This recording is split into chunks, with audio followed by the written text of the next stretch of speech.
నమస్తే, నేను మీ ఈశ్వర్. E6 న్యూస్కి స్వాగతం. వార్తల్లోని ముఖ్య అంశాలు.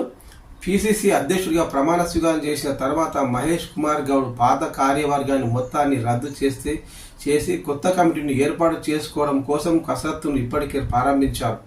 ఇప్పటికే పార్టీలో సమన్వయం కొరవడిందని, తమ వర్గానికి అధిష్టానం ప్రాధాన్యత ఇవ్వట్లేదని ధిక్కార స్వరం వినిపిస్తున్న నేతలు, మరోవైపు కార్పొరేషన్లలో అవకాశం దక్కని నేతలు కూడా పార్టీ పదవులకు పోటీ పడుతున్నారు. మరి మహేష్ కుమార్ గౌడ్ ఏ విధంగా తన సహచరులను ఎంపిక చేస్తారనేది పార్టీ వర్గాల్లో ఇప్పుడు చర్చనీయాంశంగా మారింది. దానికోసం కసరత్తును ప్రారంభించిన మహేష్ హైకమాండ్ను సంప్రదించి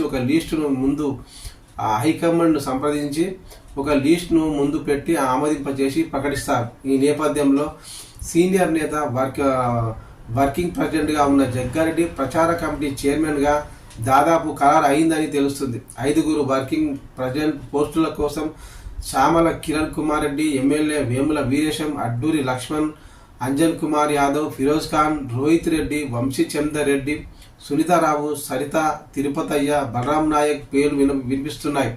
వీటితో పాటు ప్రధాన కార్యదర్శులు, వైస్ ప్రెసిడెంట్లు, అధికార ప్రతినిధులను పూర్తి స్థాయిలో నియమించి పార్టీ కార్యక్రమాలు కొనసాగిస్తారని తెలుస్తుంది. వచ్చే స్థానిక సంస్థల ఎన్నికల్లో మెజార్టీ స్థానాలను గెలిపించి మహేష్ కుమార్ గౌడ్ తన సత్తా చాటాల్సి ఉంది. మరి మహేష్ గౌడ్ ఏ విధంగా పార్టీని ముందుకు నడిపించి తన మార్కును చూపిస్తాడో మరి వేచి చూడాలి.